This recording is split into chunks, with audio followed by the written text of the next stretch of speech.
સુરતના માંડવી તાલુકામાં national highway 56 પર બાયપાસ નિર્માણ માટે શરૂ થયેલા સર્વેનો ગ્રામજનોએ ઉગ્ર વિરોધ કર્યો છે। સથવાવ, સરકુઈ, બેડધા અને જૂના કાકરાપાર ગામના લોકો મોટી સંખ્યામાં રસ્તા પર ઉતરી આવ્યા અને હાઈવે ઓથોરિટીના અધિકારીઓને કામગીરી કરતા અટકાવ્યા હતા।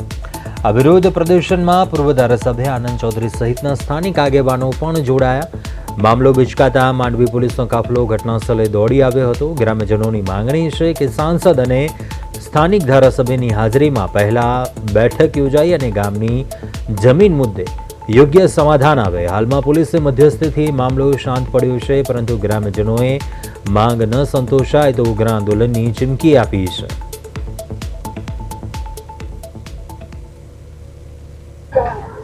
વાપી શામળાજી નેશનલ હાઈવે 56 જેને બાયપાસ ને લઈને હવે ગામડાના લોકો વિરોધ કરી રહ્યા છે। 4 જેટલા ગામડાના લોકો તેની જમીન છે તે જવાની છે એને લઈને ગામડાના લોકો છે તે હાઈવે પર રસ્તા પર ઉતરી આવ્યા છે અને તેઓ આ કામગીરીનો વિરોધ કરવાના છે અને કોઈ પણ પ્રકારની કામગીરી ચલવા દેવાના। જે રીતે વિરોધ કરવામાં આવી રહ્યો છે સાને લઈને વિરોધ છે ને શું માંગ છે આપની?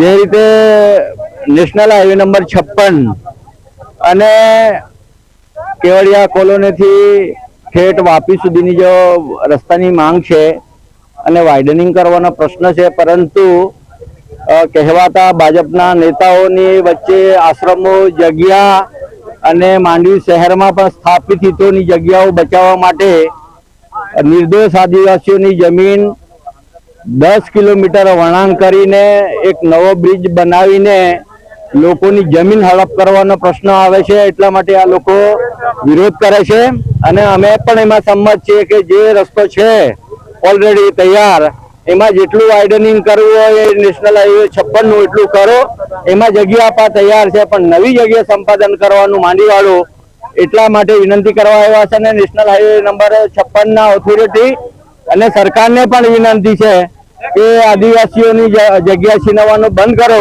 નહીં તો આ આદિવાસીઓ જાગશે તો કોઈ ક્યાંયની મંજૂરી વગર એક પણ જમીન આ વિસ્તારમાં કોઈ પણ લઈ શકે નહીં।